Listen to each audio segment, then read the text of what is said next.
orang. Oke, Bang Farhat, banyak pengacara juga yang mendukung Abang, salah satunya Bang Nicholas Kilikili nih Bang, menyebut Abang untuk mendukung klien Abang lah gitu untuk diminta bantuan.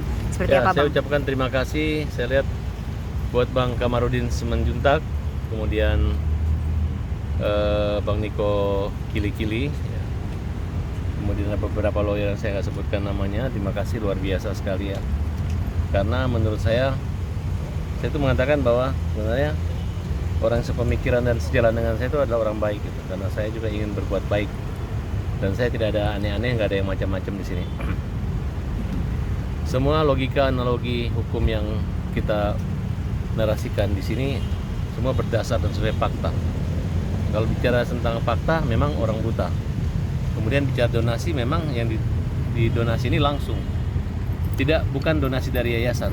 Tidak ada yang menyatakan yang mengumpulkan dana itu adalah yayasannya Nopi. Tidak ada, ya, karena nggak ada kontak, nggak ada perjanjian antara Nopi dengan yayasan. Ya kita hanya anggap orang baik yang datang menyarankan, ayo, dan tidak ada bilang nanti kalau ada bagi hasil dibagi, nggak ada apa-apa. Dan dia mengatakan nggak ada perjanjian aja, dan karena tidak ada perjanjian, otomatis tujuan itu semata-mata bukan hanya untuk membuat mata yang buta menjadi terang, tidak melihat kembali, karena itu tidak mungkin terjadi. Nah, kalaupun dibenarkan apabila Agus menggunakan untuk kepentingan Agus dan keluarga, karena itu adalah sumbangan.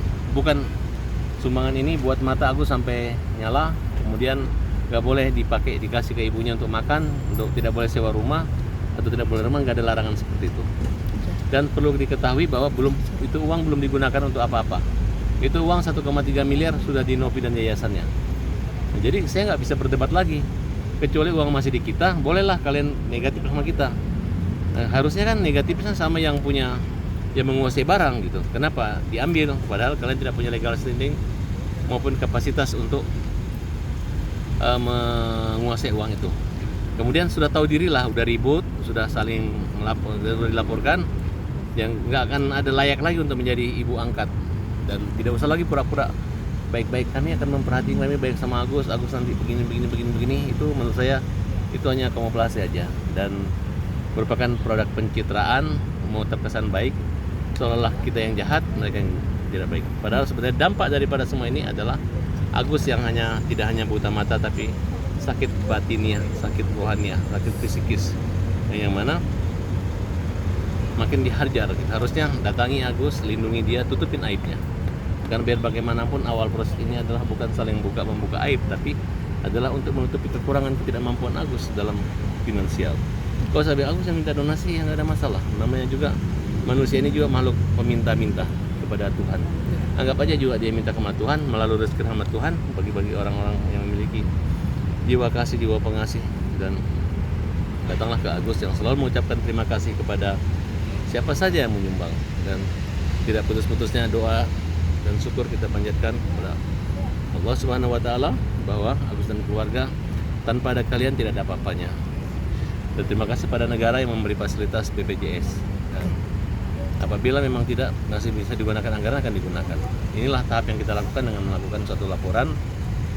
Kita anggap hal itu dikuasai tanpa ada legal maupun kapasitas daripada yayasan itu menguasai. Dan itu hanya memperburuk keadaan dengan cara-cara yang melanggar hukum. Bang, artinya ini untuk mempertegas saja ya, gak ada gitu ya Bang, perjanjian tertulis lah, kesepakatan tertulis antara Agus dengan Teh Novi gitu Bang. Nggak ada bilang ayo bantu Agus, nggak ada. Ini murni dikasih nomor rekening silahkan. Jangan lagi bilang ini diburu-buru menyumbang untuk pengobatan, nggak mungkin. Tahapan operasi itu ada tahapnya, ada aturannya. Tidak langsung pindah masuk rumah sakit langsung operasi besok, butuh waktu. Uang itu masih ada 1,3 miliar di Agus juga masih ada sebagian belum yang masuk lagi dan belum digunakan, belum dibagi-bagi warisan. Jangan dinarasikan seperti harta warisan jelek seperti itu, tolonglah, itu sangat merusak. Saya terganggu gitu. Akhirnya orang yang berantem menghujat kami itu yang tidak tahu apa-apa ya. Termasuk ada satu kakek-kakek yang jadi calon bupati di Kolaka itu, dia malah mengejek-ngejek gitu ya. Mengejek-ngejek seolah-olah harusnya terpengaruh gitu. Padahal ini nggak ada masalah. Kita hanya membela orang buta yang jangan dihina, adalah korban daripada kriminal yang dianiaya sehingga tidak bisa melihat lagi. Coba bayangkan kalian menjadi buta. Dan kepada siapa lagi tuh, ada John ya, John and June. Iya gimana bang menurut Ya, abang? lu dari awal mau masuk berita ini jangan nyenggol-nyenggol gue, tapi gue lihat dia udah sadar. Terima kasih John, ya lu seperti itu gue hormat. Lu sayang dan lu mencegah orang menghujat Agus. Ya udah, begitu dong. Jangan lu sindir-sindir gue. Pengacara pembela kaum lemah, ya memang pembela kaum lemah. Lu aja kalau lemah juga gue bela kok. Apalagi lu adalah aktivis pembela juga kaum yang lemah, jadi jangan saling melemahkan. Sekarang saya rasa dia belum mengetahui. Sorry juga kalau gue emosi kemarin, tapi yang jelas gue perlu butuhan orang-orang yang punya hati lembut, yang punya hati pengasih, hati yang dermawan, yang bisa sejalan dan sefrekuensi sama gue. Nah mungkin John, Pak Kamarudin dan beberapa orang. Dan saya ingatkan lagi sama pengacara-pengacara yang mungkin dulu di tim apa namanya Bina, baik yang peradilan maupun yang Sakatata maupun yang lain, kalian ya sudah jadi pengacara-pengacara hebat. Jangan lagi kalian ribut atau ngelawan nyindir-nyindir karena pingin masuk TV. Kalau kalian mau masuk TV, sini gabung, kita bela orang buta beneran sekalian gitu. Jangan lagi membela atau menghujat orang buta, ya. Kasihan nanti kalian. Begitu kalian kalah, nanti kalian jadi pengacara yang merayap lagi, jadi malu gitu. Jadi tidak punya arah, tidak punya integritas dan kredibilitas diragukan. Ya, jangan berpikir nyenggol Farhad masuk TV, tapi nyenggol orang buta masuk neraka. Bang, kabarnya Senin nanti Teh Novi mau preskon nih bang. Mau Menurut dia abang preskon, tanggapannya? mau di dunia, di surga, di mana aja kita nggak peduli. Yang penting kita sudah laporkan, silakan berproses hukum. Aku nggak ada hubungan dengan Novi ataupun dengan Yayasan Novi. Urusan mereka adalah dengan hukum. Agus yang membuat laporan, Agus yang menguasakan ke kita, Agus yang membuat Jempol sendiri laporannya, dan Agus yang merasa kerugian dari dampak bully dan dampak opini yang dibentuk yang kita anggap sengaja merusak dan menghancurkan nama baik, kehormatan daripada Agus dan keluarga. Bang, lagi rame nih netizen memperhatikan HP milik istri dari Pak Agus yang HP-nya tuh kabarnya Samsung S23. Ya menurut abang gimana kabarnya, kan itu HP-nya mahal. Mungkin namanya juga tanggapan orang aja, susah. Saya rasa kalau ada yang ngasih Agus mata normal kembar itu paling mahal gitu. Kalau Agus itu harus dikasih HP Samsung yang paling mahal, paling canggih, yang kayak Putri punya Samsung, yang bisa nanti dia belajar untuk melihat melalui penggunaan handphone, bahkan bisa menulis melalui dengan infra sinar atau apa itu, saya nggak ngerti. Yang jelas nggak usah dipersoalkan. Kalau perlu beli HP yang paling mahal, yang bisa mewakili mata untuk melihat, bisa menghibur Agus hari-harinya. Jadi jangan khawatir, jangan dikepo-kepoin. Kalau perlu ada HP yang 1 miliar, beli aja yang 1 miliar selama bisa membantu. Oke. Abang, kalau nggak salah kemarin abang ketemu advokat Tony ya yang ngejelasin sikap Teh Novi. Mungkin bisa diceritain nggak bang? Seperti apa gitu tanggapan dari lawyer Tony? Saya nggak tahu. Waktu abang ketemu, boleh barangkali. Hah? Waktu abang ketemu sama pengacara Tony yang aku hanya itu. diajak podcast. Oke, iya gimana bang? Katanya kok pendidikan masyarakat kok masih saja membuli Agus gitu. Mereka nggak tahu. Saya bilang itu buzzer semua. Itu direkayasa oleh orang-orang yang takut. Para TikToker dibayar 100 ribu. TikToker bodoh itu dikasih 500-100 ribu supaya serang Farhad. Diejeklah saya. Kan teman-teman mereka kan para TikToker. Nah kemudian para buzzer-buzzernya yang 20-30, siapa yang memuji Farhad Abbas dibully.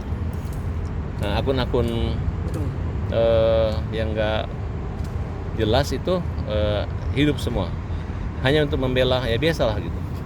Pokoknya kita cek latar belakang mereka siapa, kenapa berhenti bekerja. Biasanya orang kaya mendonasikan, kalau orang yang tidak kaya kemudian jadi sukarelawan hanya untuk meminta-minta aja, saya rasa nggak top.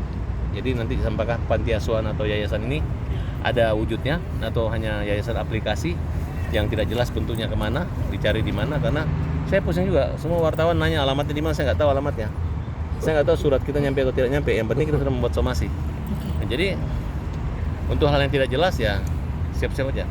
Mereka pasti ketakutan apabila tidak bisa mempertanggungjawabkan dan audit.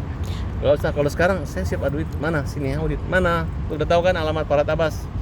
Wartawan kasih alamat dia, sini ketemu, kita audit. Jangan ngomong dari jauh tapi tidak berani untuk menyerahkan bukti-buktinya. Bang, soal petisi kembalikan donasi uang Pak Agus yang sudah ramai juga, tidak ada kaitan petisi. udah puluhan ribu gitu. Tidak ada. Tanggapan dari abang? Itu kan namanya juga orang yang simpati sama mereka yang belum mengerti. Nah, tapi kan kalau orang udah mengerti bahwa beda antara rekening donasi yayasan, beda. Agus sama sekali tidak menggunakan uang 1,4 miliar itu dari yayasan. Itu murni dari nomor rekening Agus. Gimana mana juga kalau orang udah disedekah ya kayak orang pengemis kita kasih. Cuman ini sebukit banyak kan, ya nantilah. Tapi kan Agus takut-takutin. Nanti kita ungkap di penyidikan bagaimana rahasia dia menakut-nakutin dan mengancam si Agus. Berarti ada pengancaman bang ya? Hah? Ada pengancaman. Kenapa? Ada Itu pengancaman Agus. terhadap Pak Agus. Terhadap Agus. Siapa yang ngancam? Tadi kata abang. Oh iya, Novi lah yang ngancam. Oh Novi. Bentuknya- bentuk seperti apa? Ayo cepat mutasi, ya kan? Kalau nggak laporin ke dinas sosial. Nah, aku viralkan. Ini orang semua nanya aku, nanti aku malu ya banyak deh gitu. Oke. Nah, ini ketakutan lah si Agus ini. Bang, update kondisi Pak Agus seperti apa bang sekarang? Mau bunuh Kesehatannya? diri kemarin dan Oh, iya. Di mana? kalau saya bilang Agus mau bunuh diri langsung netizen bilang bunuh aja, mati aja gitu. Dan dampak daripada penggiringan opini ini membuat Agus akan dibully, akan disiram air panas lagi sekeluarga. Itu yang membuat kita perlu membuat laporan polisi. Kalau tidak ya bahaya kalau Agus tiba-tiba, bukan hanya Agus yang buta, keluarga lainnya kan.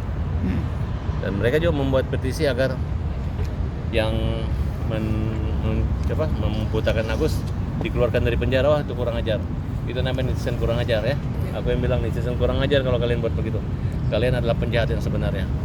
Bukannya orang sakit dilindungi, disayangi, diobati, ini malah mau dibully ya. Gua hajar. Oke, bang, terakhir pesan untuk Teh Novi. Buat ya, Ya. apa yang kau tanam itu yang kau petik. Pokoknya audit. Audit tanpa edit. Untuk netizen.